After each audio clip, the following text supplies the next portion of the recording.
बिस्मिल्लाहिर्रहमानिर्रहीम और अस्सलाम वालेकुम। आसिम मुनीर्स डिफेक्टो फॉर्म 47 मिलिट्री राज। आज की अहम खबरों में सबसे पहले रखेंगे दो हल्की फुल्की खबरें और फिर चलेंगे कुछ सीरियस खबरों की तरफ। हल्की फुल्की खबरों में पहली खबर नेशनल असेंबली से। नेशनल असेंबली में पाकिस्तान तहरीक इंसाफ के एक मेंबर ने पंजाबी में तकरीर की।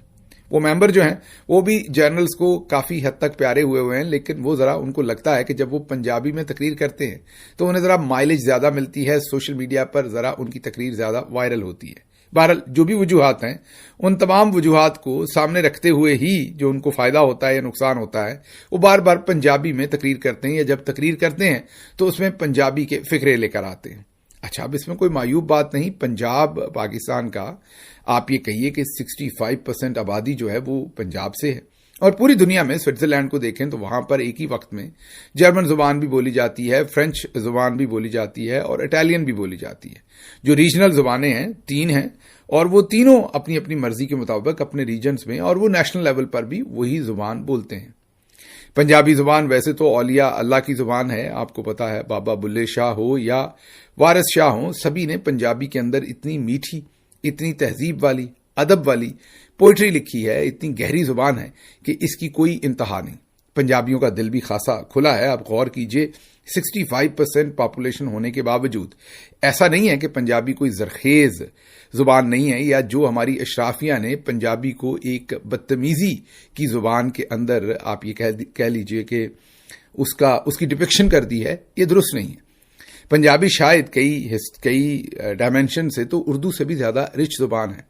एक ही एक्सप्रेशन के लिए कई लफ्ज हैं। जहां उर्दू के पास चंद लफ्ज हैं, अंग्रेजी के पास चंद लफ्ज हैं, तो पंजाबी के पास अगर आप सिर्फ आंसुओं की बात करें, अथरुओं की बात करें, तो पंजाबी के पास बहुत ज्यादा लफ्ज हैं उस एक एक्सप्रेशन या एक एहसास को बयान करने के। उसके बावजूद पंजाबी जुबान जो है वो सौंप दी गई लेबर क्लास को, ब्लू कॉलर्स को, और जो अशराफिया है, पंजाबी अशराफिया, उन्होंने भी बड़े फख्र से पहले उर्दू बोलनी शुरू की। हालांकि उर्दू स्पीकिंग जो पाकिस्तान के अंदर है बहुत छोटी माइनॉरिटी में है, और उसी जुबान को हमने कौमी जुबान बनाया, और पंजाबियों ने 65% होने के बावजूद बड़ी फरागदिली से उस जुबान को एक्सेप्ट भी किया, बोला भी, उसकी तरवीज भी की। बल्कि आज उर्दू अदब में जो बहुत बड़े बड़े शायर हैं, अगर आप उन्हें खंगालेंगे तो पीछे से बहुत सारे शायर जो हैं वो आपको पंजाबी मिलेंगे। उन्होंने उर्दू अदब की भी बहुत खिदमत की, और एक ऐसा मौका आया हुआ है कि अब ऐसा लगता है कि पंजाबी जो है वो असल में उर्दू स्पीकिंग है। ये बात अलग है कि जब उर्दू स्पीकिंग हमें बोलते सुनते हैं तो हमारी उर्दू जाहिर है उतनी साफ नहीं होती, लेकिन पंजाबी जो है वो यही समझते हैं कि हम उर्दू स्पीकिंग ही है। मतलब उन्होंने इस जुबान को इतना ज्यादा इनकॉर्पोरेट कर लिया अपनी जिंदगियों में। बल्कि जो जेन जी है या उससे पिछली वाली जो जनरेशन है, अगर आप उनमें से बहुत सारे लोगों से बात करें तो बच्चों को, जो अशराफिया के बच्चे हैं, उन्हें उर्दू बोलनी आती है, पंजाबी बोलनी आती ही नहीं। मजबूरन जो घर में काम करने वाली अम्मा आती हैं उनसे वो मजबूरन पंजाबी बोलती हैं खवातीन, वो भी टूटी फूटी, उन्हें पंजाबी आती नहीं, हालांकि वो शुद्ध पंजाबी माँ बाप के बच्चे हैं। तो मतलब पंजाबियों ने बड़ी ही फराग दिलाना, बल्कि मैं ये कहूंगा कि बहुत ही बुज़दिलाना तरीके से अपनी जुबान को खैराबाद कहा और उर्दू को मुकम्मल तौर पर इनकॉर्पोरेट कर लिया, अडॉप्ट कर लिया अपनी लाइफस्टाइल के अंदर। मैं एक पंजाबी के तौर पर इस चीज को किसी सूरत भी इंडोर्स नहीं करता, but at the same time मुझे उर्दू बहुत अच्छी लगती है। मैं उर्दू पढ़ता हूं, बोलता हूं, सीखने की कोशिश करता हूं, और मेरे ख्याल में एक लाजवाल जुबान है। और इसी तरह से मैं समझता हूं कि पश्तून जो है उन्हें भरपूर तरीके से पश्तो बोलनी चाहिए हर उस मौके पर जहां वो बोल सके। बलोचों को अपनी जुबान, और सिंधियों को अपनी जुबान, कश्मीरियों को अपनी जुबान, रीजनल लैंग्वेजेस को आबाद रहना चाहिए, शाद रहना चाहिए। हर शख्स जहां पैदा होता है उसको अपनी मादरी जुबान जरूर आनी चाहिए। वो अगर पश्तून है तो उसे पश्तो जरूर आनी चाहिए। ऐसा नहीं कि उस पर उर्दू का रंग चढ़ जाए या पंजाबी का चढ़ जाए और उसे अपनी जुबान जो है वो ना आए। अच्छा, बलोच, पश्तून, सिंधी, कश्मीरी, ये अपनी जुबान फिर भी बच्चों को सिखाते हैं। ये मौत पंजाबियों को पड़ी और पंजाबियों की अशराफिया को पड़ी कि उन्हें ये लगता है कि पंजाबी बोलेंगे तो बदतमीजी होगी। वो अपने बच्चों को नहीं बोलने देते, बल्कि हालात ये हैं कि जो अशराफिया नहीं भी हैं, जो बेचारे लोअर मिडिल क्लास भी हैं, वो जैसे ही शहरों में आते हैं, माँ बाप को पंजाबी ही बोलनी आती है, ظاہر ہے اردو نہیں بول پاتے. میں دادا دادی کی بات کر رہا ہوں. جیسے ہی وہ اپنے بچوں کے بچوں سے انٹریکٹ کرتے ہیں تو بھلے انہیں اردو نہ بھی بولنی آئے, وہ بیچارے اردو میں ہی بچوں سے بات کرتے ہیں. پتہ نہیں ان کو کس نے بتا دیا کہ بچوں کی زبان اردو ہے یا آج کے بچوں کی زبان اردو ہے. پنجابی میں ان سے کوئی بات ہی نہیں کرتا گھر میں. بچوں کو ظاہر ہے تھوڑی دیر کے بعد پنجابی آنا بند ہو جاتی ہے اور وہ پھر صرف اردو بولتے ہیں.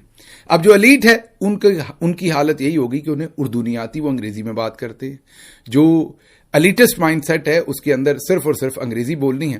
اردو یہ والے بچے لکھ نہیں سکتے. پاکستان کے حدود اربا کا نہیں پتا, پاکستان کے ہیروز کا نہیں پتا, پاکستان کے شاعروں کا نہیں پتا, پاکستان کے دریاؤں کے ناموں کا نہیں پتا. لیکن اگر آپ انہیں امریکی ریاستوں کے بارے میں پوچھیں, امریکی پاپ سنگر سے لے کے جیز کے سنگرز یا کچھ بھی پوچھیں, وہ سب کچھ انہیں پتا ہے ان بچوں کو. ان کے ہیروز, ان کا لائف سٹائل, ان کا فنون لطیفہ, سبھی کچھ جو ہے وہ انگریزی زبان میں ہے. اردو سے ان کا کوئی لینا دینا نہیں. لمبی تمہید ہو گئی, مجھے پتا ہے تھوڑی بورنگ ہے, لیکن آج کی پہلی خبر جو ہے وہ اس پر فٹ بیٹھتی ہے. یہ ہماری ایک باجی ہیں, بہن ہے, بلکہ ان کو باجی کہنا توہین ہوگا, ان کو آپا کہنا پڑے گا کیونکہ یہ باجی کی عمر سے بڑی ہیں. مطلب باجی مریم تک ہوں گی تو میں انہیں باجی کہوں گا. یہ آپا ہے, مطلب یہ ان سے بڑی عمر میں. باجی کیونکہ آپا ہے میری, بہن لگتی ہیں بڑی, اس لیے ان کی خبر آپ کے سامنے رکھنے لگے ہیں. نوشین افتخار صاحبہ, ان کے ہسبینڈ آج کل مارے پھر رہے ہیں عدالتوں کے اندر, کہتے ہیں کہ بچوں کو بھی پھینٹی چڑھاتی ہیں اور مجھے بھی پھینٹی چڑھاتی ہیں. کسی صحافی نے کہا کہ شاید یہ شوہر کو بھی لگا لگو دیتی ہیں دو. خیر لگتا ہے ایسے ہی ہے کہ آپا ماشاءاللہ کھلی ڈلی ہیں. مطلب کھلی ڈلی کا مطلب یہ ہے کہ آپا جب اسمبلی میں آتی ہیں تو جو آپا کا گیٹ اپ ہوتا ہے وہ یہی ہوتا ہے کہ 2-3 بھینسوں کا دودھ نکال کے وہ آئی ہیں. مطلب پوری پنجابن لگتی ہیں دبا کے. لیکن نوشین افتخار صاحبہ نے آج اسمبلی میں تقریر کرتے ہوئے کہا کہ اس اسمبلی کا ایک ڈیکورم ہے, یہاں پر پنجابی میں تقریر کی گئی. انہوں نے کہا کہ یہاں سے پنجابی میں تقریریں ہوئیں, اس ہاؤس کو فلم سٹی بنا کر پنجابی میں تقریریں کی گئیں. اس ہاؤس کا ایک ڈیکورم ہے, یہاں بجٹ بنتا ہے, یہاں مولدہ کھڑاک کی شوٹنگ نہیں ہوتی. انہوں نے پنجابی زبان کی اس طریقے سے توہین کی. حالانکہ جب ہماری بہن بول رہی تھیں تو اردو بھی پنجابی میں ہی بول رہی تھی, کیونکہ ان کی اردو بھی میری طرح بالکل بھی صاف نہیں ہے. اور جب وہ بولتی ہیں تو پتہ چلتا ہے کہ سیالکوٹ سے آئی ہیں, اور پورا میرا مطلب ہے سیالکوٹی لہجہ بھی اس کے اندر موجود ہے, اور پنجابی میں ہی وہ اردو کو پھڑکاتی ہیں. جیسے وہ میاں کو اور بچوں کو جو ان پر الزامات لگائے جا رہے ہیں کہ پھڑکو دیتی ہیں, ان کے میاں کہہ رہے ہیں کہ بچوں کو بھی پھینٹا چڑھاتی ہیں. پچھلے دنوں وہ عدالت میں پہنچے ہوئے تھے. خیر وہ ڈومیسٹک معاملہ, اس میں ہم نہیں جائیں گے. لیکن کہنے کی بات یہ کہ میں حیران رہ گیا کہ یہ خود ایک پنجابی ہیں, سیالکوٹ سے ہیں, اور ان کے خیال میں پنجابی میں تقریر کرنا ڈیکورم کے خلاف ہے. ذرا سنیے انہوں نے کیا کہا. جب وہاں سے تقریریں ہوئیں تو میں نے دیکھا کہ اس ایوان کی جگہ فلم سٹی بنا کے پنجابی میں تقریریں کرنا جو تھا, وہ بے شک ہم سب کی زبان پنجابی ہے, لیکن اس ایوان کا ایک ڈیکورم ہے. یہاں پہ مولدہ کھڑاک کی جو ہے وہ شوٹنگ نہیں ہوتی, یہاں پہ عوام کے لیے بجٹ تیار ہوتے. سن لیا آپ نے. اب میں ذرا منافقت آپ کو سنواتا ہوں. یہی محترمہ ہماری آپا, بلکہ آپا سے بھی کوئی بڑا لفظ ہو تو وہ لینا چاہیے, کیونکہ ماشاءاللہ سے میں نے آپ کو بتایا نا کہ ڈیکورم تو آپا جی آپ کو جوتا بھی بند پہن کے آنا چاہیے. آپ کئی دفعہ باتھ روم والے جوتے ہی آپ نے پہنے ہوئے ہیں, کچھ تصویریں ہم نے دیکھی ہیں, اسمبلی میں پہنچ جاتی ہیں. کپڑوں کے اوپر گوٹے کناریاں اتنے ہوتے ہیں ماشاءاللہ کہ ایسے